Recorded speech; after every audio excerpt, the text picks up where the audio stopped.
जगत गुरु तत्वदर्शी संत रामपाल जी महाराज के अमृत वचन सर्व पवित्र धर्मों के पवित्र शास्त्रों के आधार पर लगभग 80% व्यक्ति जो हैं ये दुखी आते हैं और उनके लिए वो दुख एक वरदान बनेगा, एक वरदान सिद्ध होगा उसके लिए।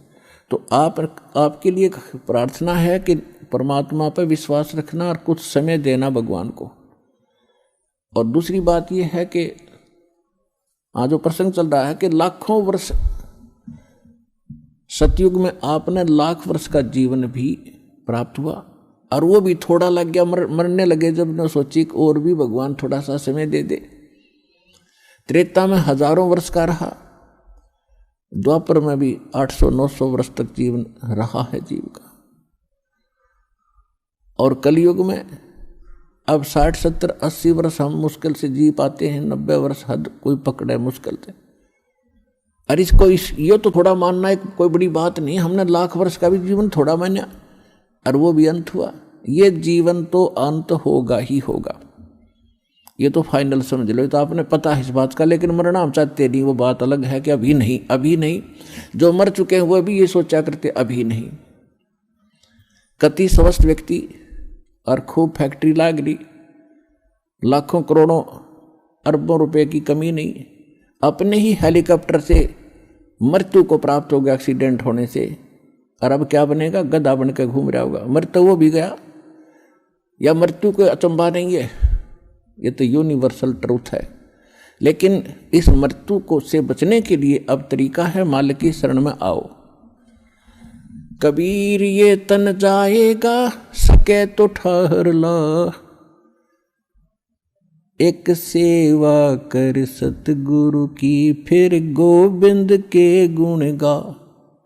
कबीर साहब कहते हैं ये मनुष्य जीवन तो सबका जाना है और समय पर जाओगा, जितना आपको प्राप्त है उससे अधिक नहीं मिलेगा। एक प्रियव्रत नाम का राजा था, उसने 11 अरब वर्ष तक तप किया और 11 अरब वर्ष तक उसको राज्य मिल गया। तप से राज्य प्राप्त होता है। अब 11 वर्ष अरब राज्य करके जब वो मरण लगा, 11 अरब वर्ष तक राजभोग के इतने ठाठ माना हम तो राजा के। मरते समय जब यम के दूत उसको लेने आए तब उसने एक का प्रार्थना की कि मुझे कुछ श्वास और दे दो। बता, 11 अरब वर्ष में तो किला तोड़ा नहीं, ये कुछ सांसों में तो किला तोड़ देगा। यम के दूत कहने लगे खबरदार, तेरे ताई एक भी सांस लेने का आदेश नहीं है, और टीटी भी पकड़ लेगे, गुद्दी पकड़ कर घसीट लेगे उस राजा को। और यहाँ परमात्मा क्या कहते हैं, जम जो राजा से डरे और मिट कर्म के लेख, अदली असल कबीर हैं ये कुल के सतगुरु एक। मासा घटे न तिल बधे, विद ना लिखे जो लेख, और सच्चा सतगुरु मेट करवाई ऊपर मार दे मेघ। क्या कहते हैं भगवान कि जा सतगुरु की मैं बलिहारी, जो मेटे जम तल बाणे नू।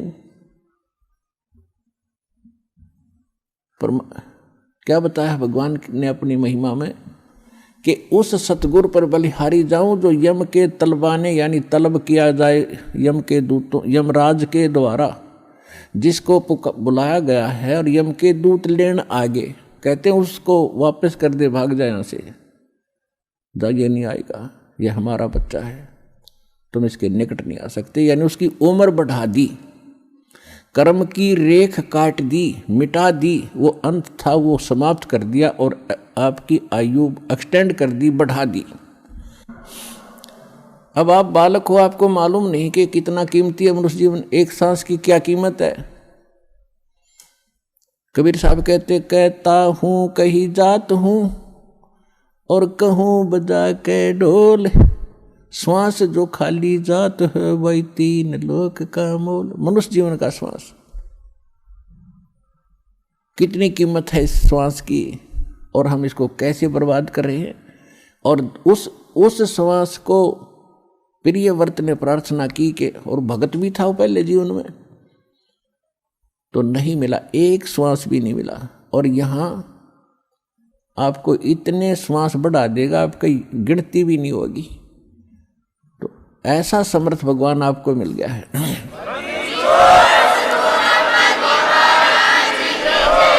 तो कहने का भाव ये है कि जो सतयुग में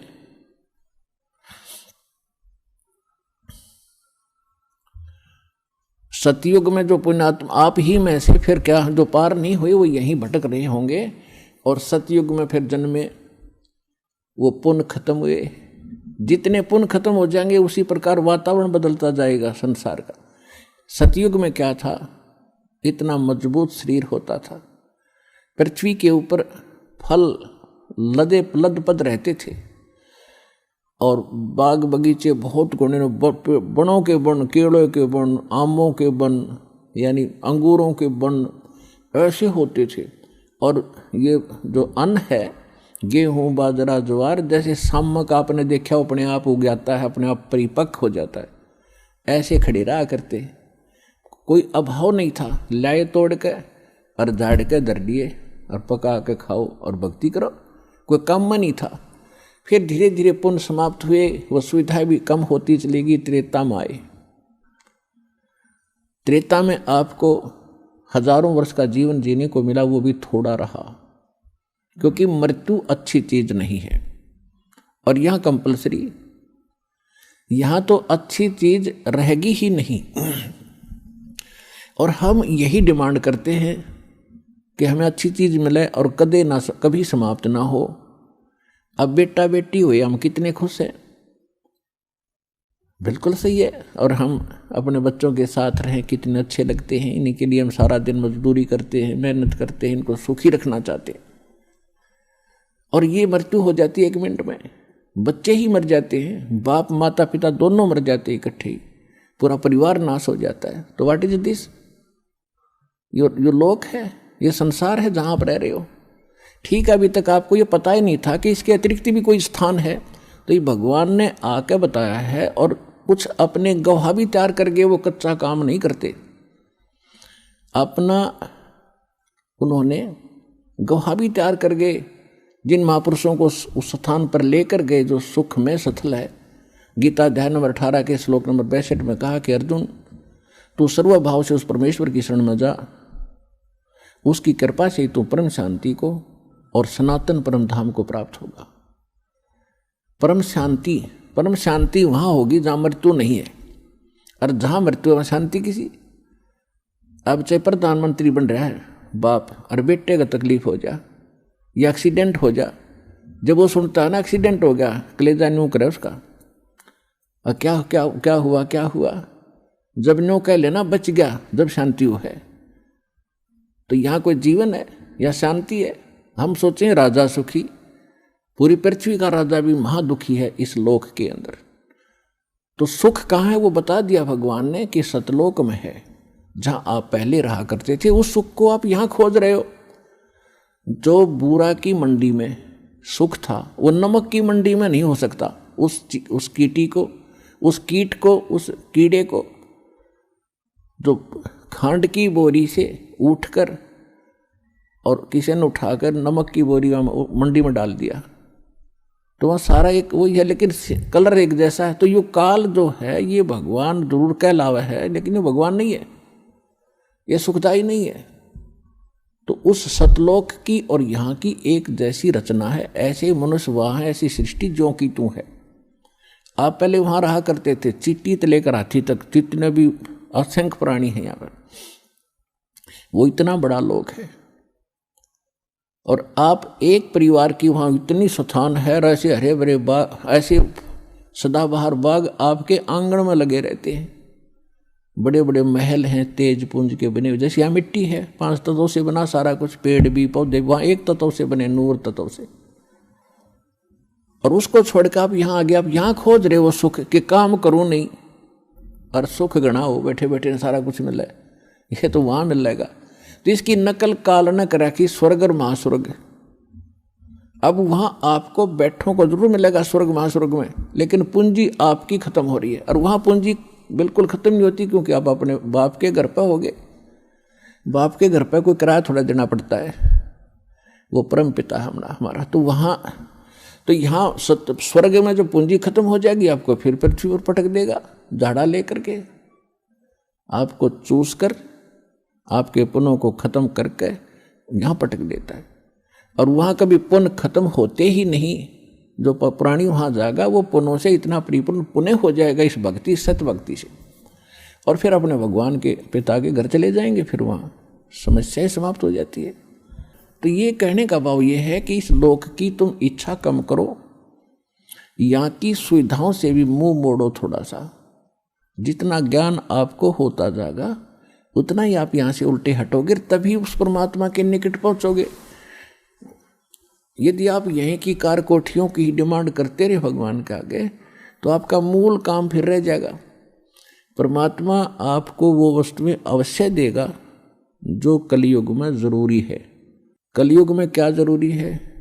व्हीकल, जैसे मोटरसाइकिल है, कार है, या अन्य कोई सुविधाजनक कोई वैसे गाड़ी ठीक चलनी हो। बस में भी आदमी आसानी से जा सकता है, ट्रेन से भी जा सकता है, आना जाना उसमें कौन सा गाड़ी में बैठे बात से कि कौन सा देवता बन जाए है। रेल में न इसमें कार में बैठ गया है तो आदमी है। तो जो भक्ति नहीं करता वो चाहे हेलीकॉप्टर ले रहा हो, वो तो पत्थर है और भगवान के लिए यूजलेस है। इसलिए परमात्मा कहते हैं, राम रटत निर्धन भलो, टूटी घर की छान, वो कंचन महल किस काम के, जहां भक्ति नहीं भगवान। कि परमात्मा को बच्चा प्यारा है, चाहे निर्धन हो, और इतना निर्धन हो कि घर की छत भी टूटी हो और मेरी परमात्मा की भक्ति करता हो। और उस कंचन महल को क्या करे जिसका, वो किस काम के, सोने के महल जहां परमात्मा की भक्ति नहीं। तो भक्ति कितनी जरूरी है, कितनी आवश्यक है और कितनी महत्वपूर्ण है, इसकी कितनी कीमत है, ये आपको सत्संग से पता चलता है। तो आपको नहीं पता तो किसी की माननी अवश्य चाहिए जो बता रहा है। और एक तो बताया करें अपना अनुभव, वो तो संत अलग हैं। दास बताता है भगवान की बताई हुई। तो भगवान के बताए हुए में कोई त्रुटि नहीं हो रह सकती, ये तो आप बिल्कुल सत्य मान लो। ये तो माननी भी चाहिए कि भगवान जो कहता है वह फाइनल है। इंसान के कहे में त्रुटि हो सकती है, भगवान के कहे में नहीं हो सकती। तो दास अपना नहीं बताता अनुभव, भगवान का बताया ही बताता है। और जो उन्होंने ज्ञान दिया वो आपको सुनाता हूँ। और जिन महापुरुषों को भगवान सत्य वहाँ लेकर गए फिर वापस छोड़ा, उन्होंने जो ज्ञान दिया वो आपके रूबरू करता हूँ कि उन्होंने भी ऐसा ही कहा है और परमात्मा ने स्वयं आकर भी यही बताया है। तो फिर ये तो निरसंशय हो जाना चाहिए आपको कि दास जो कह रहा है वो फाइनल है, वो सत्य है। तो सत्य को ग्रहण करने की आदत बनाओ। बच्चे खिलौनों को सत्य मानते हैं क्योंकि उनकी बुद्धि इतना काम नहीं करती। छोटे छोटे घोड़े होते हैं खिलौने से, कार होती हैं, उनको हाथ से ऐसे घसीटते हैं, उनको कहते हट जाओ कार आ गई है, हट जाओ कार आ गई है, और पीछे पीछे दौड़ रहे हैं उसके। तो ये खिलौने हैं इस पृथ्वी लोक के जो आप डिमांड करते हो, वो तो खिलौनों से खेल रहे हो। और इस ज्ञान से फिर आप खिलौनों से खेलना अपने आप छोड़ दोगे। जैसे छोटे बच्चे होते हैं खिलौनों से खेलते छोटी छोटी कारों के साथ, और जब वो बड़े हो जाते हैं उनका विवाह हो जाता है और उनको ओरिजिनल कार बैठने को मिलती है, तो फिर क्या वो उन खिलौनों वाली कार से खेल सकते हैं? बड़े व्यक्ति आप उन खिलौने वाली कार को खेल सकते हो? उससे नहीं खेलोगे। इसी प्रकार जब आपके विचार इस ज्ञान से मैच्योर हो जाएंगे, यहाँ से उठेंगे ऊपर को, तो जब आपको ऊपर के सुख का ज्ञान होगा फिर आपकी इन यहाँ के खिलौनों में रुचि नहीं रहेगी। तो उस दिन आपकी भक्ति प्रारंभ होगी और एक दिन ये ज्ञान आपको होगा। भगवान ने आपको शरण में लिया है तो आपकी ऐसी स्थिति बनावेगा। पहले तो आपको जिन वस्तुओं की आवश्यकता वो जरूर देगा। अब आप यहाँ आते हो तो कोई तो रोग से दुखी है, कोई कर्जे से दुखी है, कोई अन्य कोई पुत्री के साथ कोई गलत घटना घट रही है भाई, कोई किसी केस से पीड़ित है, कोई किसी कारण से, और जो भी ज्ञान और भक्ति दी जाती है आपकी वहीं नष्ट हो जाती है, क्योंकि आप भक्ति करते हो, फिर 36 आपके ऊपर आपदाएं हैं, उनसे पर अर्जी लगाते हुए भगवान ने हो जाती, वो आपकी साथ साथ खत्म होती है। तो परमात्मा आपको कैसे ठीक करेगा? एक बार किसी के ओठ का चोट लगी, ओठ के, और किसी ने दवाई बता दी कि इसके होठ का हलवा बना के बांध दो। अब थोड़ा सा हलवा बनाया 10-20 ग्राम देसी घी का, उसके ओठ पर रख दिया, ओठ पर रखते हो भीतर कर गया, भूखा था, उसने फेर दरिया, वो फेर खा गया। एक समझदार से ने बताया कि अच्छा बना दो, और पहले इसने भीतर से भरो, जब ओठ पर टटेगा, अंदर से फुल करो इसको, जब टेकने देगा ये ओठ पे। तो पहले ई परमात्मा पहले आपको अंदर से भरेंगे, और जब इस औषधि ने ओठ पे टेकने दोगे आप, जब आप ऊपर न चालन की सोचोगे,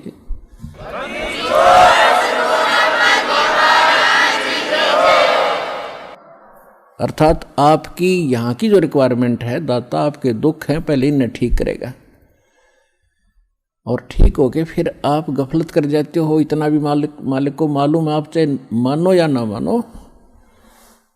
अब कई भक्त कहते हैं जी कति और तो सारा ठीक हो गया, कि थोड़ा सा कोई बताते हैं ऐसा दुख रह गया, वहाँ यो तो रखना पड़ेगा भगवान ने, यो तो जान कर रख रखा ना, तुम फिर अंडी पाक जाओगे। तो परमात्मा कहते हैं कि सुख के माथे पत्थर पड़ो, जिसते नाम मर देते जावे, और बलिहारी उस दुख के जो पल पल नाम उठावे। तो परमात्मा कहते इसे सुख का आग लगे जिस तो भगवान की भूल पड़े। और बुद्धिमान व्यक्ति, समझदार व्यक्ति, भक्त ने ये मांगना चाहिए, परमात्मा ऐसा दुख दिए रखना आपकी याद बनी रहे, ऐसा सुख ना देना जिससे आपसे दूर हो जाए, भाड़ में जाए सा दुख सुख। तो पुण्यात्माओं, ये परमात्मा थोड़ा बहुत जो रखे है ये अनिवार्य ही होगा हमारे लिए, ये सोचकर आप अब ब्लाइंड फेथ करो इस मार्ग पे। पहले हम ब्लाइंड फेथ किया करते थे उन अज्ञानी नकली संतों पर, और वहां उन्होंने हमारे उस ब्लाइंड फेथ का, यानी अंधे होकर उसके पीछे लगना, उन्होंने दुरुपयोग किया, जिससे हमारे पूर्वजों के जीवन नाश कर दिए। अब उस ब्लाइंड फेथ की स्थिति पर आपको लाने के लिए बहुत समय लगेगा दास को, लेकिन एक दिन आप हो जाएगा, जब सारे प्रमाण आपके रूबरू होंगे कि हु इज गॉड, परमात्मा कौन है और कैसे मिलता है। इस साधना से जो दास दे रहा है वो किन किन को भगवान मिला है, और जिन्होंने वो भगवान मिला है तो उन्होंने उसका वर्णन क्या किया है, कैसा बताया है। तो वही साधना जिन महापुरुषों ने, जिस साधना के करने से परमात्मा मिले हों, और वो आपके रूबरू कर दिया, क्योंकि आप स्वयं नहीं पढ़ सकते अध्यात्म लिटरेचर को, उसके लिए टीचर की आवश्यकता होती है सिलेबस को पढ़ाने के लिए। तो हमारा अध्यात्म का जो टीचर सिलेबस है, ये पवित्र ग्रंथ हैं सभी धर्मों के, पवित्र बाइबल, पवित्र कुरान शरीफ, पवित्र गुरु ग्रंथ साहिब जी, पवित्र कुरान, पवित्र वेद, पवित्र श्रीमद् भगवद गीता जी। तो ये हमारे अध्यात्म मार्ग के एक सिलेबस है, पाठ्यक्रम है। और पाठ्यक्रम को गुरु यानी टीचर जान सकता है। आपको बताया कि गुरु कौन है, गुरु भगवान हो सकता है, दूसरा गुरु हो ही नहीं सकता। क्योंकि गुरु सारी, सतगुरु कहो गुरु कहो, सतगुरु इसलिए कहना पड़ गया कि नकली गुरु नहीं होंगे, नहीं तो गुरु शब्द पर्याप्त है। गुरु माने रास्ता दिखाने वाला, सच्चा रास्ता दिखाने वाला। लेकिन झूठे गुरु हो गए, इसलिए सतगुरु की आवश्यकता पड़ेगी। तो सतगुरु कहो और उसको गुरु कहो, परमात्मा ही आते हैं और वो ही गुरु हो सकते हैं, और गुरु है ही नहीं। बाकी तो गुरु सभी आपको बता दिया, किसी ने बाल काटने सिखा दिया उसका गुरु हो गया, ये छोटी मोटी अध्यापक शिक्षा को अक्षर ज्ञान करा दिया उसका वो गुरु हो गया। ये गुरु अलग है। अध्यात्म मार्ग के गुरु का सत्संग में रोल होता है। यदि यहाँ गुरु होते तो भगवान को आने की आवश्यकता ही नहीं थी। अपनी रची हुई सृष्टि को अनुभव से भगवान ही बता सकता है। जीव कैसे जान सकता अपने अनुभव से? तो असंख्य ब्रह्मांडों का रचनहार परमात्मा स्वयं आए थे। आप सृष्टि रचना में जब देखते हो, दास ने बहुत बार आपको सुनाया भी है, उसकी कैसेट सीडी डीवीडी बना रखी है भक्तों ने, पुस्तक भी लिखी है। तो सृष्टि रचना के ऊपर ब्रह्मा जी से पूछ रहे हैं नारद जी, नारद जी से पूछ रहे हैं व्यास जी, और ब्रह्मा जी कहते हैं जी मुझे पता नहीं, मैं तो कमल के फूल पर बैठा था, मैं कहाँ से जन्म हो गया बताओ। और गीता ज्ञान दाता ब्रह्मा विष्णु महेश का पिता है। ये कहता है गीता अध्याय नंबर 10 के श्लोक नंबर 2 में कि मेरी उत्पत्ति को ना ये देवता जानते ना ऋषिगण जानते, क्योंकि ये मुझसे उत्पन्न हुए हैं। तो पिता की उत्पत्ति को, डेट ऑफ बर्थ को बालक बच्चे कैसे बता सकते हैं? वो तो दादाजी बताओगा, वो दादाजी बताएगा। उस पिता की भी जन्म तिथि और जीवित हो गया तो पोता पोतियाँ की भी जन्म तिथि, वो दादा तो कंप्लीट बता सकता है सबकी। तो इसी प्रकार ये जो ब्रह्मा विष्णु महेश ये काल से उत्पन्न हुए हैं, ये नहीं जान सकते, उस अपने बाप की भी उत्पत्ति नहीं जानते। ये तो ब्रह्म की यानी काल की।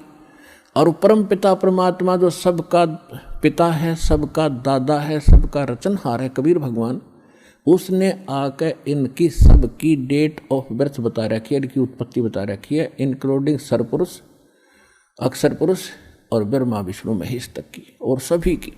अब कहने का भाव ये है कि इस ब्रह्मांड के अंदर ब्रह्मा जी सबसे पहले गुरु माने जाते हैं, और ब्रह्मा जी से ज्ञान हुआ विष्णु और शंकर जी को। उसके बाद सभी ऋषि महर्षि दक्ष आदि ऋषियों को हुआ, वो ज्ञान हम तक था। तो ब्रह्मा जी खुद कहते हैं मुझे नहीं मालूम मैं कहाँ से जन्मा, मैं तो कमल के फूल पर बैठा पाया अपने आप को। तो ये गुरु है, लेकिन सतगुरु नहीं है, इनकम्प्लीट गुरु है, तो ये भगवान नहीं है। ठीक इसी प्रकार उस पूर्ण परमात्मा ने आकर सारा मार्ग बताया, और वही परमात्मा है और वही गुरु रूप में आए। तो यहां उस गुरु का रोल शुरू होता है। अब वो गुरु खुद आए परमात्मा, और फिर उन्होंने 600 वर्ष पहले अपने प्यारी आत्मा धर्मदास जी से कहा था कि जिस समय कलयुग 5500 वर्ष बीत जाएगा, उस समय परमात्मा ने कहा था कि चौथा युग जब कलयुग आई तब हम अपना अंश पठाएं, और काल फंद छूटे नरलोई सकल सृष्टि परवानी खोई। कलयुग बीते 5500 पाचा, जब यो मेरा वचन होगा साचा। परमात्मा ने कहा था धर्मदास जी को कि मैंने इस काल से कहा था कि जब कलयुग आवेगा चौथा युग, तब मैं अपना अंश पठाऊंगा, और उस समय सारी पृथ्वी पूरा विश्व नाम लेगा, परवाना पावेगा, और धर्मदास सबका मोक्ष होगा। तो धर्मदास जी की यह बात समझ में नहीं आ रही थी, क्योंकि उस समय कबीर भगवान जब आए थे 600 वर्ष पहले, तो उनका इतना विरोध था, कोई बात सुनकर राजी नहीं था, उनके नाम से भी नफरत हो गई थी लोगों को। क्योंकि मुल्ला और काजियों ने और हिंदुओं के पंडित और ऋषि मंडलेश्वरों ने भगवान को इतना बदनाम कर दिया था कि ये झूठा है, कपटी है, वेद शास्त्रों को जानता नहीं है, ये सारी बकवास कर रहा है, ब्रह्मा विष्णु महेश की बेइज्जती करता है, इसकी बात भी ना सुनना। और उस समय परमात्मा ने कहा कि पूरी पृथ्वी पर मेरा ही ज्ञान रहेगा, और वो भी इसे कलयुग में आज से 5500 वर्ष बीत जाएंगे, जब तो 4900 वर्ष बीतते थे कलयुग के। और ये भी भगवान बता रहे थे कि कलयुग में आने वाले कलयुग में तो इतने कृतघ्नी प्राणी हो जाएंगे, उनका वो कोई उनका ठिकाना ही नहीं रहेगा, ये काल ऐसा कर देगा। तो उस समय उसके गले यह बात नहीं उतर रही थी धर्मदास जी, क्योंकि वो तंत्रियामी थे, परमात्मा जानेंगे भक्त ऊपर से हाँ भरे पर अंदर जगह नहीं। तब परमात्मा ने कहा था कि ये जो मैं कह रहा हूं ना पूरा विश्व नाम लेगा, ये वचन मेरे उस समय सच्चे होंगे जब 5505 वर्ष बीत जाएगा कलयुग। 1997 में 5505 कलयुग पूरा हो जाता है। 1997 में परमात्मा इस दास को पुनः मिले थे और 1994 से दास ये प्रचार कर रहा है। तब तक सार नाम नहीं दिया जाता था, इक्का दुक्का भक्त को मैं देता था। उसके बाद परमात्मा ने कहा कि अब ऐसे खोल दे पिटारे को, खोल दे ये और शुरू कर दे। अब आ गया वो समय जिसके लिए हम इतने प्रयत्न कर रहे थे, किसी प्रकार ये ज्ञान, ये नाम, ये भक्ति सुरक्षित रह सके। और अब ला दे बौछार मेरे बच्चों पर। तो ये वो 5505 वर्ष वाला समय आ गया। तो कहने का भाव ये है, जब उसने परमात्मा धर्मदास जी को उसमें बता रहे हैं, काल ने कहा था कि 12 पंथ करूं मैं साजा, नाम तुम्हारा ले करूं आवाजा। अरे 12 पंथों में 12 पंथ चलाऊंगा, 12 पंथ, और 12 पंथों में जो नाम लेगा वो मेरा ही, मेरे मुंह में आवेगा। और अनेक पंथ चलाऊं या विद जीवों को भरमाऊं, जाओ जोग जीत संसारा, जीव न माने कहा तुम्हारा। जीव तुम्हारा कहा न माने और हमारी ओढ़ हो बात बखाने। ऐसे नकली संत भेज के 12 तो कबीर पंथ के और अनेक ही राधा स्वामी से निकली जितनी ब्रांच हैं, ये निरंकारी वगैरह, ये सुधांशुर, आसाराम जैसे, ये कृपाल और ये सारे जितने ब्रह्म ऋषि जैसे, ये कुमार स्वामी ने कक्का पता नहीं और कितनी दुनिया को भ्रमित कर दिया। तो ये सब काल के पंथ थे। तो काल ने कहा था और अनेक पंथ चलाऊं या विद जीवों को भरमाऊं, देवल देव और पत्थर पुजवाऊं, और तीर्थ व्रत और नकली जप तप मन लाऊं, इन में उलझा दूंगा। तब परमात्मा ने कहा था कि कलयुग जब 5500 12वां पंथ गरीबदास का पंथ होगा। कबीर परमेश्वर ने 600 वर्ष पहले कहा था धर्मदास जी को कि 12वां पंथ जो होगा उस कबीर पंथ के नाम से चलने वालों में गरीबदास जी का होगा। और परमात्मा को ये भी मालूम था कि मैंने जो अपना अमृतवाणी बोली है कबीर सागर में, कबीर साखी में, कबीर दोहावली, कबीर बीजक में, इनमें ये काल के दूत कुछ ना कुछ गड़बड़ी जरूर करेंगे। जो 12 पंथ चलेंगे, 600 साल बीतेंगे, तो उसकी पूर्ति के लिए अपनी प्यारी आत्मा गरीबदास जी के माध्यम से अपनी महिमा की वाणी पुनः परमात्मा ने बुलवाई। और उसमें कहा है कि 12वें पंथ प्रगट हो वाणी, शब्द हमारे का निर्णय ठानी। ये असंख्य जन्म छोड़ नहीं पावे, ये 12 पंथ हम ही को धावे। मेरा नाम लेंगे, कबीर जी को मुख्य मानेंगे, लेकिन इनके पास यथार्थ भक्ति ना होगी, और जिस कारण से असंख्य जन्म भी उस स्थान पर नहीं जा सकते जहाँ जाकर फिर लौटकर कभी संसार में नहीं आना होता। कि फिर धर्मदास जी चिंतित हो गए कि भगवान फिर कैसे बात बनेगी। तो परमेश्वर ने कहा कि 12वें पंथ जब गरीबदास का पंथ चल चुका होगा, इन 12 में तो वो बात बने नहीं, 12वें पंथ में हम ही चल आवें और सभी पंथों को मिटाकर एक पंथ चलावें। और 12वें पंथ में ये दास भेज दिया परमात्मा ना आए तो गरीबदास पंथ में रामपाल दास, तो कबीर साहब ने कहा है कि पुरुष और गुरु सतगुरु में जो मेरा सच्चा गुरु होगा उसमें कोई भेद ना जानना, समकर जाने। मम संत मुझे जान मेरा ही स्वरूपम, परमात्मा ने कहा है मम संत, मेरे संत को मुझे ही जान, मेरा ही स्वरूपम।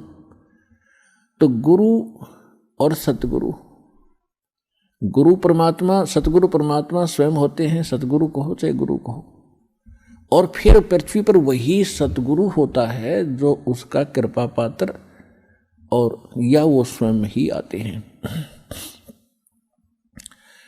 तो अब कहने का भाव यह है कि इस 21 ब्रह्मांड में इस दास के अतिरिक्त इस पृथ्वी पर छोड़ कहीं गुरु नहीं है इस मार्ग के जानने वाला वर्तमान में।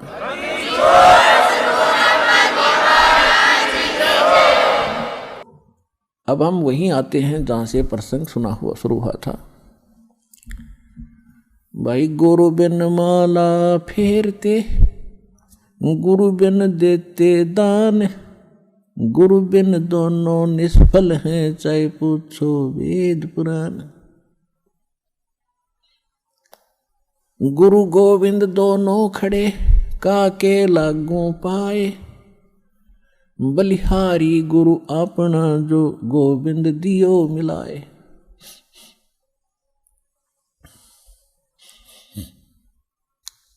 अब जो प्रसंग थोड़ा सा बीच में रह गया कि सतयुग में आप जन्मे, फिर आप वही आत्माएं जो कलयुग इस भक्ति को पाकर, अभी तो सभी पार होंगे, ठीक है, जो अब नाम ले रहे हैं,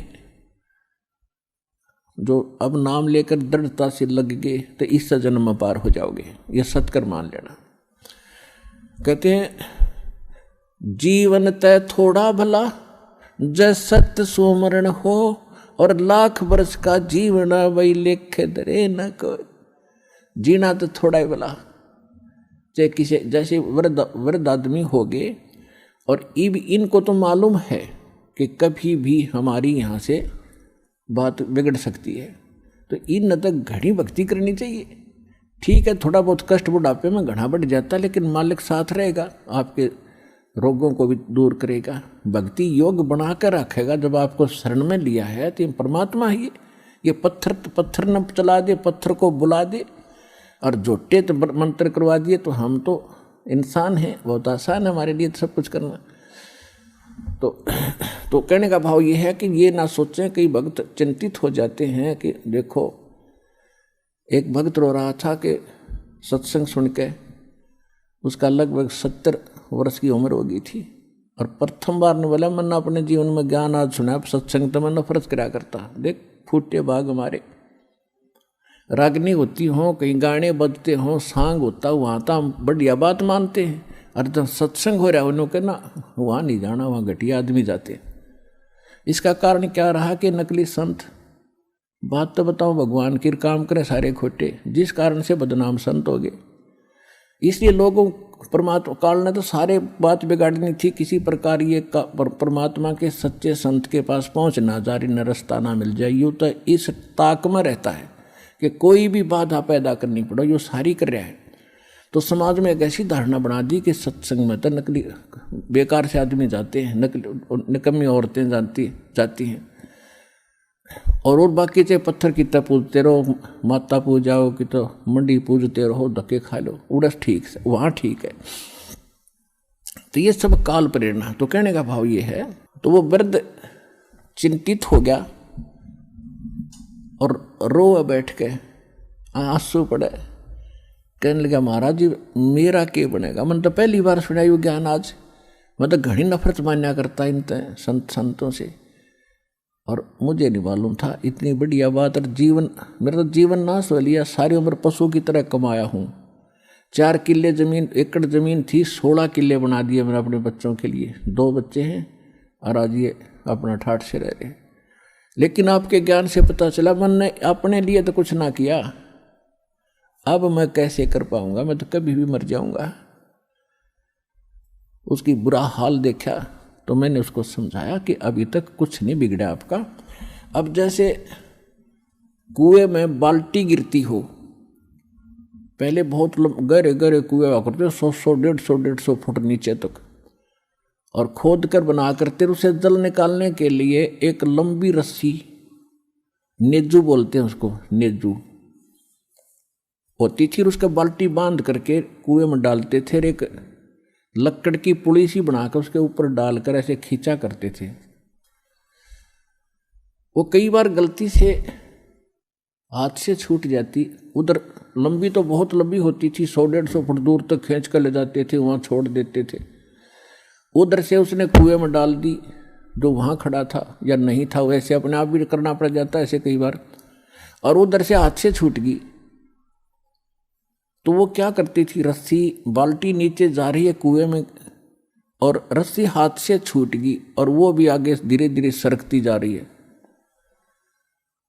और वो रस्सी रहेगी 2 फुट की, गिरने में सारी जा चुकी है कुएं में, और भाग दौड़ के कोशिश करके उसका लास्ट भी पकड़ ले, एंड उसको पूछड़ी बोल रहे, पूछड़ी एंड ने वो पूछड़ी भी मिल गई, हाथ में आ गई तो कुछ भी ना गया, बाल्टी भी आ गई, पानी भी आ गया। तो इसी प्रकार आपका कुछ नहीं बिगड़ा अभी तक। मनुष्य जीवन रहते और ये सतभक्ति मिल गई तो आप कहवा पूछड़ी हाथ में आ गई, एंड ठा गया इस जीवन का, और दोनों हाथों में डट के खींच ले विष्णु, यानी भक्ति करो डट के, इस जन्म में बेड़ा पार हो जाएगा। जीवन ते थोड़ा भला जय सत्य सोमरण हो, ये लाख वर्ष का जीवन लेख धरे ना कोई। लाख लाख वर्ष भी हमने जी के देख लिया। तो जो प्रश्न चल रहा है कि सतयुग में आपकी पूंजी खत्म हुई, उसके बाद त्रेता में आपने बड़े बड़े खूब अच्छे जीवन व्यतीत किए, कोई दुख विशेष नहीं होते थे। और फिर इसी प्रकार द्वापर में, अब कलयुग के प्रारंभ में भी घना सा दुख नहीं था। अभी तक परमात्मा में आस्था भी थी। अब काल ने इस बिजली पीढ़ी में बिजली गिरनी थी। आप देख रहे हो, दास का जन्म 8 सितंबर 1951, 8/9/51 में 1951 को हुआ था। और उससे पहले का भी माहौल देखा हमने, किस प्रकार रहा करते थे, कितना सिंपल जीवन जीते थे, कैसे नेक विचार उन महापुरुषों बुजुर्गों के होते थे, कैसा आपस में प्यार होता था वहां केवल। अब फिर उसके बाद दास ने देख लिया, उसके बाद ये 50 वर्ष के अंदर अंदर ये कितना परिवर्तन हो गया। दिन और रात का कहते हैं, जमीन आसमान का अंतर हो गया। इंसान की भावना बदल गई, विचार बदल गए, रहन सहन बदल गए, और भगवान से कोसों दूर हो गए। और जिनमें भगवान की आस्था थी वो नकलियां के फंसा दिए काल ने, इन ग्रुप के ग्रुप बना दिए। कितने बड़े बड़े करोड़ों जीवों का नाश कर दिया इन नकली संतों ने। ये पुण्यात्मा, ये थे तो पुण्यात्माएं इन्हीं में से बचे हुए थे जो आप भक्ति करेंगे ना, और जो ना पार होंगे उनको काल, उनकी इतनी कमाई बन जाती है कि वो स्वर्ग में, महास्वर्ग में खा के फिर भी, और यहाँ भी आ जाते हैं, राजा बनकर चले जाते हैं, फिर स्वर्ग में बैठा देता है उनको। और फिर उन्हीं में से कुछ और विशेष पुण्यात्मा सेलेक्ट कर लेता है, उनको अलग रखता है। वो 12 गिनती के 12 होते हैं। तो ये जितने भी अब संत आ रहे हैं, ये वो 12 हैं जो काल ने पहले सेलेक्ट करके हैं। ये भगवान की आत्मा जो पहले कभी भक्ति से युक्त है। अब आप देख रहे हो कितने संत हैं, इनके सारे ठाठ हैं, पूरा इनको दान मिलता है, बड़ी बड़ी कारें चलती हैं, में रहते हैं, सारी सुविधा है इनको, और सारा दिन, क्योंकि भक्ति इनके पास है ही नहीं। भक्ति तो है ही नहीं, ये पिछले पुण्य ही ये खा रहे हैं। इनके चेले भी पिछले पुण्यों से चल रहे हैं। वो दुखी हैं या सुखी हैं, वो यही कह देते हैं दुख तो भोगना ही पड़ता है, और सुख गुरुजी दे ही रहे हैं। सुख तक गुरुजी दे रहे हैं उनके, और दुख भोगना ही पड़ता है। तो नौ बुद्धि बांध रखी नकली। तो वो सारे ये सेट हैं।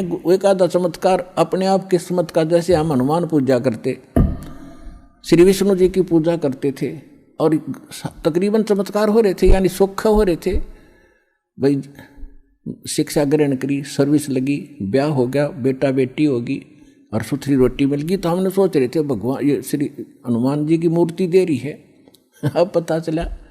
तो इसी प्रकार ये हनुमान जी की मूर्ति है, समझ लो ये संत है, इनका पल्ला कुछ नहीं है। आप पर किसी ने सुख हो रहा है, हर किसी ने आप पर दुख हो रहा है, तो वो नहीं सोच रही गुरु जी कर रहा है। गुरु जी का जब होगा जब ये मंत्र होंगे साथ में, इन मंत्रों से सुख होगा, मंत्रों से आपकी आयु बढ़ेगी, आपके पाप कटेंगे। ये नहीं है तो पता कैसे सुख हो सकते हैं वो। तो कहने का भाव ये है कि संत पिछले जन्म के पुण्यकर्मी प्राणी थे, और वो भी पुण्यकर्मी प्राणी जो भगवान के लिए भटकते भटकते इनका फंस गए, और ये फंस गए काल के। अब काल ने इनको इसीलिए पैदा कर दिया कि कोई भक्ति चाह है नहीं, उसके लिए तो उसने कर दिया, एजुकेशन दे दी, चौधरी पका दिए, कोई मंत्री, कोई महामंत्री बन गया, और कोई कुछ बन गया, और कोई छोटी मोटी पोस्ट पाकर सब आकड़ पाड़े अंडे हैं, थोड़े दिन IAS IPS बन गया, धरती तोल दे, और फिर अगले दिन में गधा बना फिरेगा वो।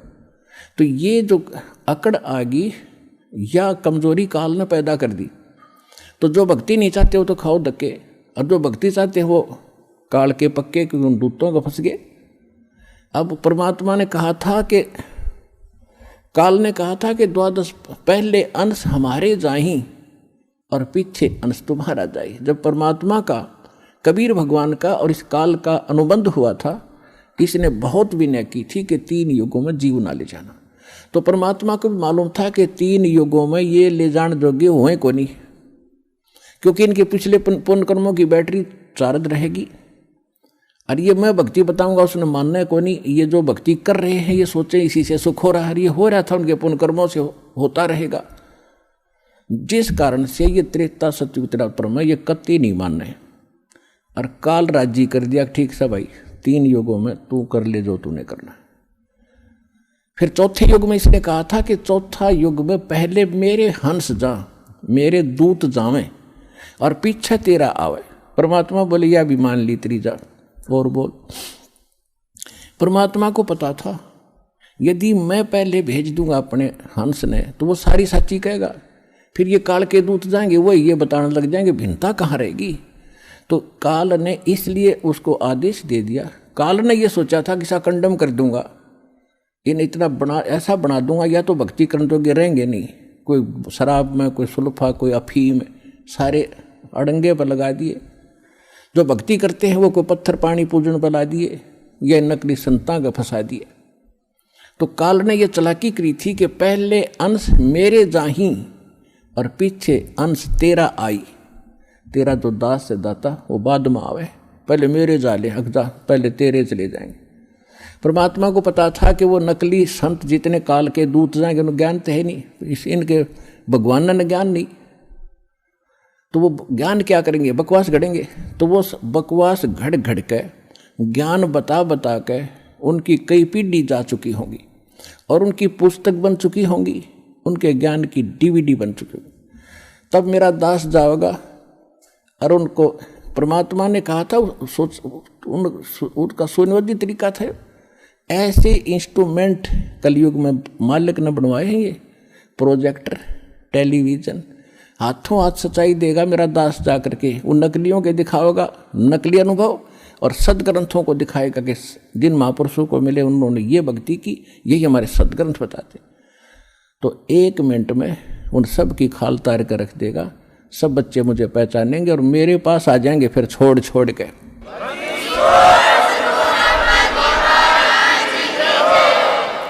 चौथा युग जब कलयुग आई तब हम अपना पंथ अंश पठाई। काल बंद छूटे नर लोई शुक्ल सृष्टि परवानिक होई। सारी सृष्टि परवानिक यानी पूरा विश्व नाम लेगा। कलयुग बीते 5500 पाचा जब यो वचन मेरा होगा साचा। आज जो धर्मदास मैं तुझे बता रहा हूं कि एक दिन इन सभी नकलियों का पर्दाफाश कर दिया जाएगा और ये सभी पंथ खत्म हो जाएंगे जब सच्चाई से परिचित होंगे।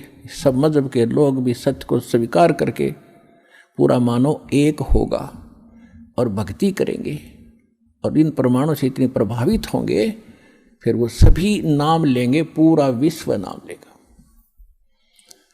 तो वो समय अब आ गया पुण्यात्मा।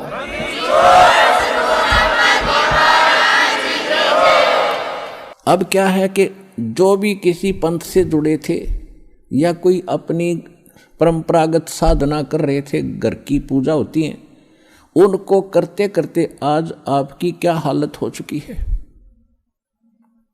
किसी को शांति नहीं, किसी का बेटा मर गया, किसी की बेटी मर गई, किसी की बेटी विधवा होगी, किसी का पोता मर गया, किसी को कैंसर होगी, किसी को और अन्य समस्याएं पैदा हो रही हैं। और वो भक्ति अब भी कर रहे थे, उन्हीं पंथों से भी जुड़े जुड़े उनका कति विनाश हो लिया, सर्वनाश हो रहा है।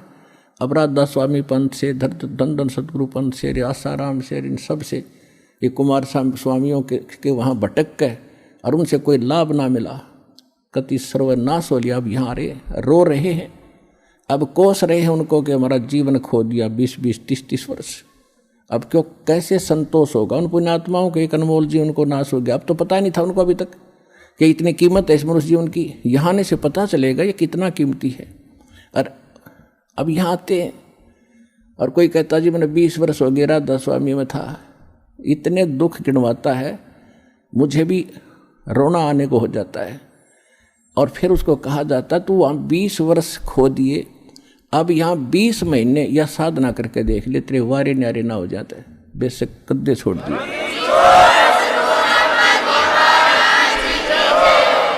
अब भगवान मिलेगा तो सारे काम भगवान वाले ही करेगा। तो कहने का भाव दास का ये है कि फिर वो परमात्मा आपको राहत कैसे देगा। भाई गुरु बिन माला फेरते, गुरु बिन देते दान, गुरु बिन दोनों निष्फल हैं, चाहे पूछो वेद पुराण। अब गुरु के बिना जो दान आप करते थे, जैसे बगैर ज्ञान के दान तो करते ही हम, डटा नहीं, जा रुक नहीं सकते। परमात्मा कहते हैं कि धर्म बिना धापै नहीं, ये प्राणी प्रपंच आस बराणी क्यों करे, तन दिया हो तो संच। कहा कि इस धर्म करे बिना पुण्यात्मा जो अच्छी आत्मा होती है उनको संतोष हो ही नहीं सकता। वह कोई ना कोई धर्म की जरूर कोशिश करते हैं करूं, तो वो कर्म शास्त्र विदिता का मनमाना किया गया धर्म कर्म, कोई भी पूजा वो व्यर्थ बताई। गीता अध्याय नंबर 16 के श्लोक नंबर 23 और 24 में। तो वो जो साधन धर्म करते भी थे हम, क्योंकि सबकी कोशिश थी धर्म करें, रुक नहीं सकते। जब हमें धर्म कर्म का पता क्या था, एक आम परंपरा बनी हुई थी कि हम हनुमान के पुजारी थे ये दास, और मंगलवार को 100 रुपये का प्रसाद बांट दिया करते। जिस दिन 5.25 का बांट देते उस दिन घनी खुशी बना करता, तो बड़ा दान कर दिया बहुत बड़ा। और किस कोई उसका 1.25 मणि ला देता हो तो 1-2 साल में कदे बात बना करती, तो उस तो बड़ी खुशी बना करता, बहुत बड़ा पुण्य कर दिया। तो यहाँ बताते हैं कि जिन हर जैसा सुमरिया, ताको तैसा लाभ, ओसा प्यास न भाग ही, जब लग दसे न आब। अब जैसे किसी ने कंबल बांट दिए कहीं पर गरीबों में, या कि तो भंडारा लगा दिया, या कोई प्याऊ बनवा दी, कोई धर्मशाला में सहयोग कर दिया, कोई हैंडपंप लगवा दिया, तो ये चीज धर्म की काम है। लेकिन गुरु बिन, यानी गुरु बनाए बिना हम जो भी पुण्य करते हैं वो व्यर्थ बताया।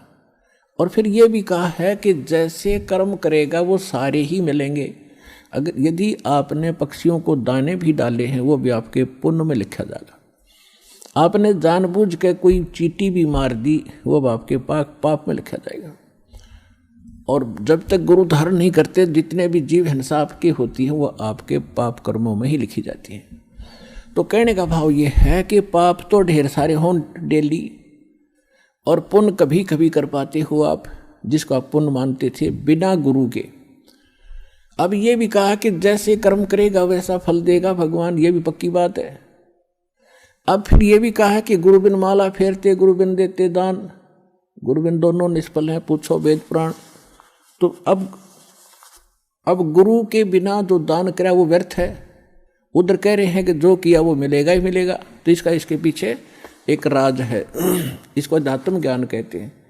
अब जैसे किसी ने खूब दान किए हैं, भंडारे लगाए हैं और कंबल बांटे हैं, कितने प्याऊ बनवा दी है, पक्षियों को दाने भी डाले हैं, तो अगले जन्म में गुरु ना बनाने से उसको मनुष्य जीवन नहीं मिलेगा।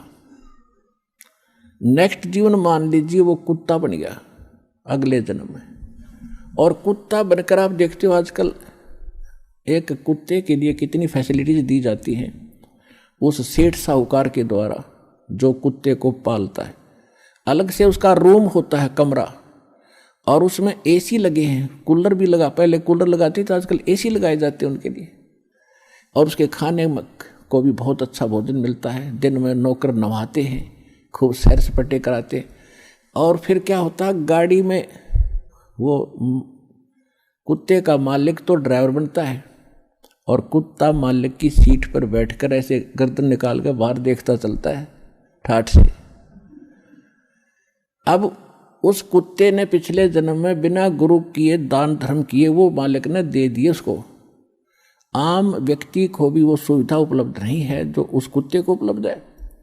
कार भी है, ड्राइवर भी है, एसी रूम है, खाने को संशोधित भोजन भी है, बहुत बढ़िया आहार है, सारा उसको प्यार मिल रहा है। अब इस जन्म में उसने जो कुछ भी करा था पूर्व जन्मों में, वो बगैर गुरु के वो सारा पुण्य दे दिया काल भगवान ने। वो देना पड़ता, जैसे कर्म करेगा वैसा फल तो देगा ही देगा।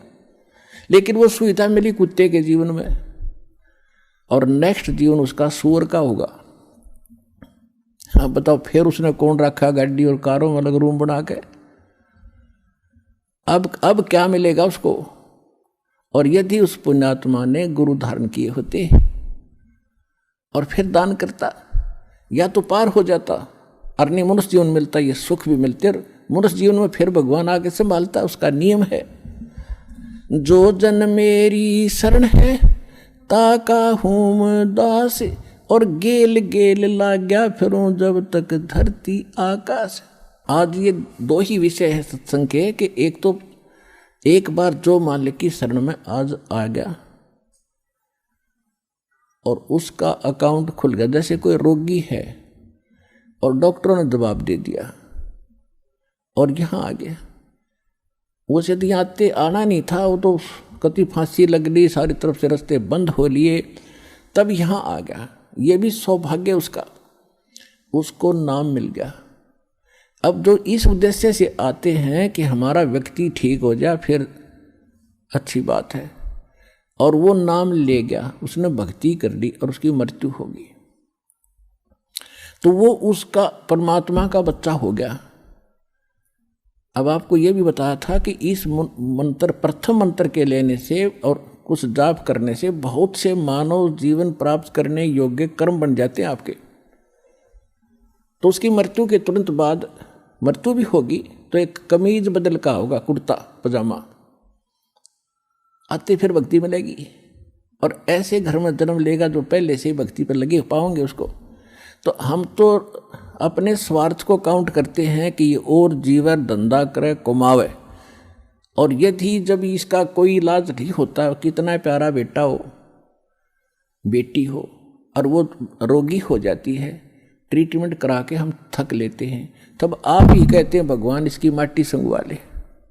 अपने पुत्र को भी ये कहना पड़ जाता, भगवान इसने ठा ले तो अच्छा है, दुखी हो रहा है।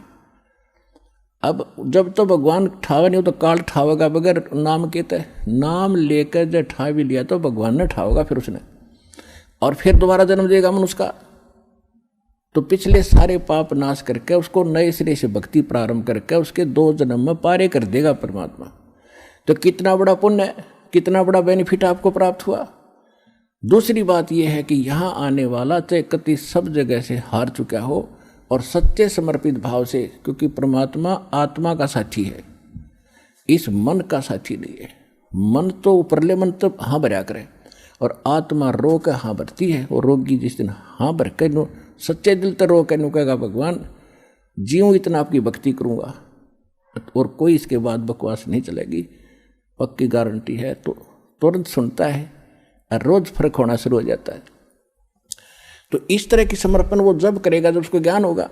अब तो किसी के कहने से आ गया, चलो वहाँ ठीक हो जाते हैं, चलो वहाँ ठीक हो जाते हैं, टीवी पर देखा फलाने ने कहा मैं ठीक हो गया, तो वो ठीक हुए, वो झूठ नहीं बोल रहे, वो यही मिल जाएंगे। आपने बेशक पूछ लियो घूमते फिरते। आइए अब हम उन श्रद्धालुओं के अनुभव जानते हैं जो जगत गुरु तत्वदर्शी संत रामपाल जी महाराज जी से दीक्षा प्राप्त कर चुके हैं तथा उनके द्वारा बताए गए भक्ति मार्ग पर चल रहे हैं। नमस्कार सर। नमस्कार जी। सर क्या नाम है आपका? सुरेश दास सर। सुरेश जी आप कहाँ के रहने वाले हैं? मध्य प्रदेश के बैतूल जिले से आठनेर तहसील के ग्राम चौगढ़ से हूँ जी। सर संत रामपाल जी महाराज से नाम दीक्षा आपने कब ली? सर मैंने संत रामपाल जी महाराज से दीक्षा 14/4/2011 को मैंने दीक्षा ली रामपाल जी महाराज से। सर संत रामपाल जी महाराज से नाम दीक्षा लेने से पहले आप क्या भक्ति साधनाएं करते थे? जी मैं संत रामपाल जी महाराज की शरण में आने से पहले मैं बचपन से ही भक्ति अध्यात्म में रुचि रखता था, और मैं बचपन से ही गुरु की तलाश में था। तो मैंने करीबन 8-9 वर्ष की आयु में ही मैंने गायत्री जी से, हमारे नज़दीकी ग्राम अक्कलवाड़ी, आठनेर तहसील का जो अक्कलवाड़ी ग्राम है, वहाँ पे गायत्री वालों का एक यज्ञ हुआ था। मैंने करीबन 25-30 साल गायत्री परिवार से मैंने नाम दीक्षा ले रखी थी और इतनी भक्ति करता था कि मैं करीबन प्रतिदिन 2-3 घंटे भक्ति करता था। और उनका जो मंत्र लेखन की पुस्तक थी वो भी मैंने करीबन 100-200 पुस्तकें पूरे गांव वालों की भी लिख करके मैंने जमा करी, जिससे मेरे परिवार में आर्थिक स्थिति की तंगी बढ़ते गई और परिवार में इतना कष्ट बढ़ गया कि हम खाने के लिए भी मोहताज हो गए। ऐसी फिर मैं गायत्री वालों के उन दीवालों के ऊपर लिखा करते थे कि पानी पियो छान कर और गुरु करो जान कर। जब मैंने ये वाणी पढ़ी तो मैंने कहा, हे मालिक आप कहाँ हो कि मेरे को ऐसा गुरु मिल जाए कि भाई जो सच्चा गुरु हो। तो ऐसे ही गायत्री जी से मैंने नाम ले रखा, भाई हो सके यही हो। 30 साल के अंदर घर में आर्थिक कलह बहुत ही बढ़ता गया और जिससे परिवार की आर्थिक स्थिति खराब होते चली गई और हमें कोई लाभ नहीं मिला। सर, आप 25 साल से गायत्री परिवार से जुड़े हुए थे, उस भक्ति साधना से आपको कोई लाभ नहीं मिला, आपकी आर्थिक स्थिति बहुत ज़्यादा खराब हो गई। तो फिर संत रामपाल जी महाराज की जानकारी आपको कहाँ से मिली? हमारे गांव में ही एक राजू भगत जी नाम के थे, जो हम पहले से ही 5वीं क्लास से साथ में पढ़ते आ रहे थे। और 2011 में मैं होशंगाबाद ज़िले में प्राइवेट नौकरी करता था और ऐसे ही एक बार मैं गाँव आया तो भगत जी बोले कि भाई आप भगत जी आप हरियाणा चलो। बोले परमात्मा आए हैं। अब उनने बोला कि भाई मुझे लगा कि परमात्मा आए। मैंने कहा भाई परमात्मा तो इस मृत्यु लोक में आते ही नहीं है, वो तो कुछ और जगह रहते हैं, यहाँ मृत्यु लोक में परमात्मा कहाँ आएंगे। बोले नहीं भाई परमात्मा आए हैं बोले। मैंने कहा ठीक है भाई। तो मैंने कहा वहाँ की आप कोई बुक या सीडी वगैरह है क्या आपके पास? तो भगत जी बोले कि हाँ मेरे पास बुक है। तो उनने मेरे को एक सचखंड का संदेश नामक एक पुस्तक दी और मैंने कहा भगत जी आपके पास कोई सीडी वगैरह भी है क्या? तो उनने मेरे को सृष्टि उत्पत्ति की एक सीडी दी।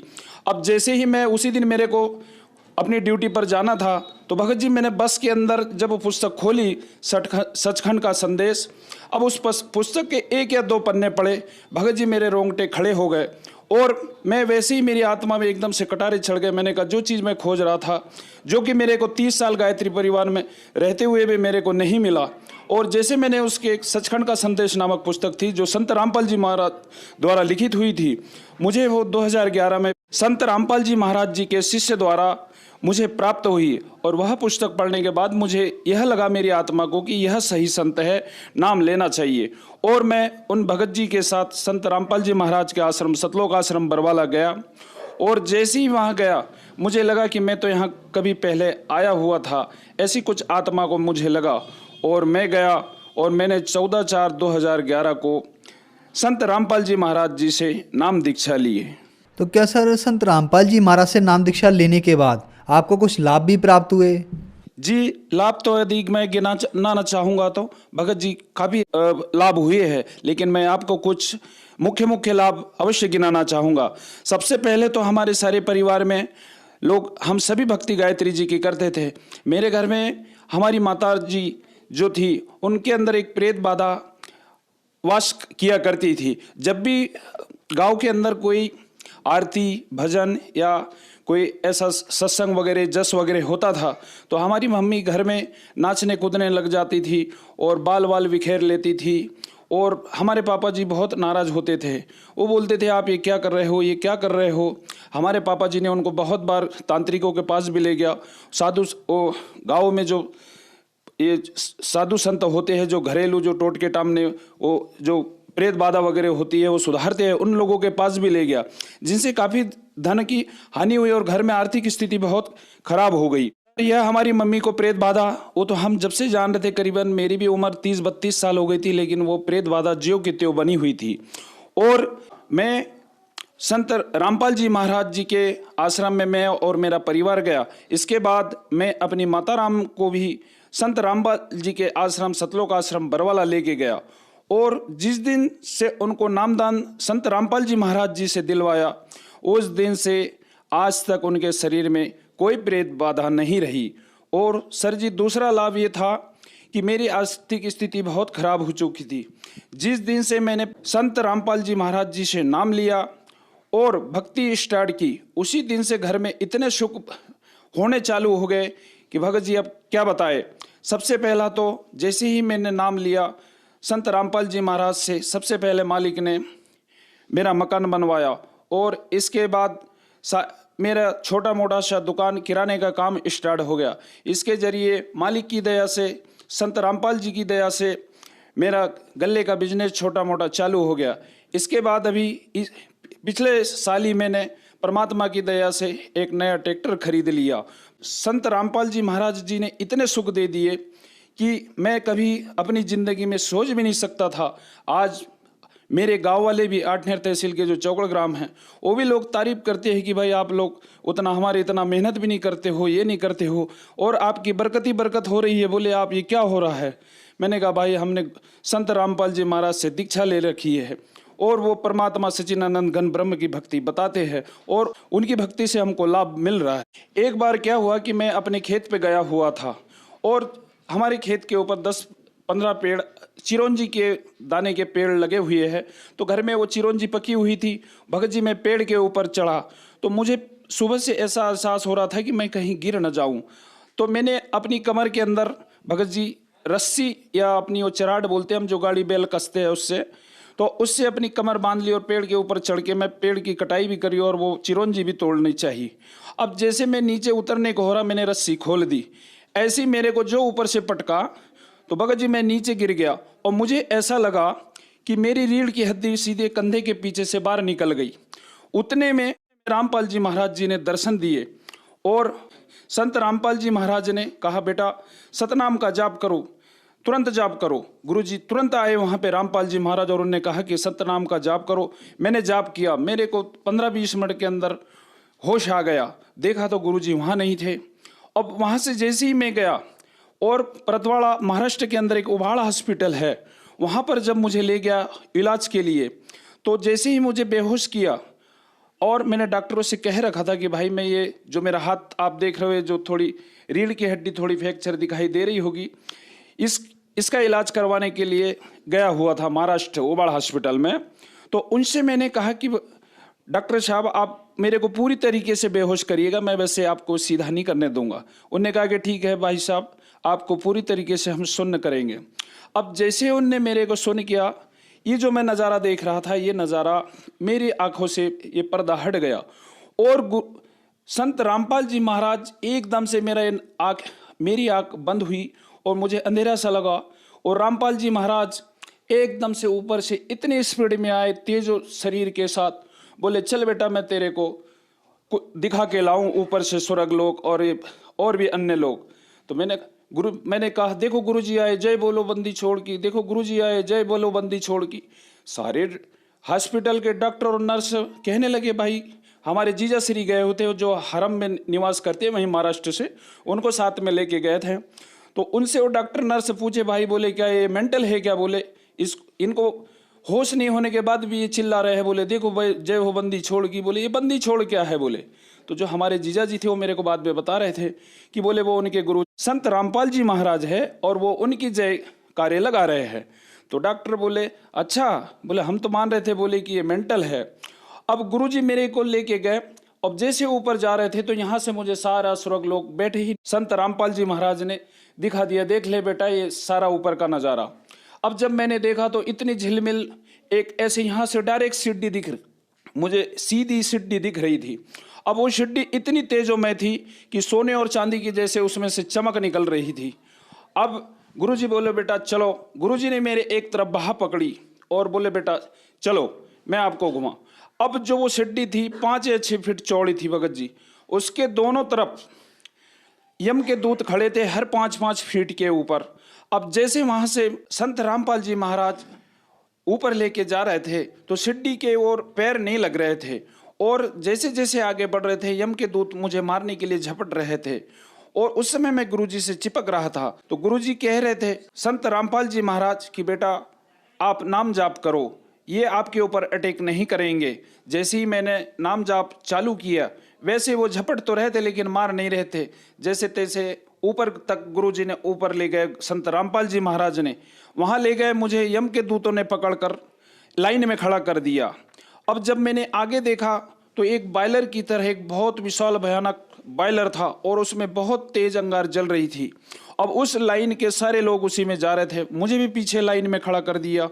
अब मैं आगे देखूं तो मेरा दिल घबरा रहा था और संत रामपाल जी महाराज जी हाथ बांधकर साइड में मेरे खड़े हो गए थे और बीच में दोनों साइड मेरी तरफ से यम के दूत लगे हुए थे और गुरुजी मेरी तरफ देख रहे थे और संत रामपाल जी महाराज हंस रहे थे। और मैं धीरे धीरे जब आगे बढ़ी वो लाइन, सब एक एक करके वो जा रहे थे, उस अंगार के अंदर जल रहे थे और जिन लोगों ने भक्ति नहीं कर रही थी उस वो बॉयलर के अंदर जा रहे थे और जीव पुकार रहे थे।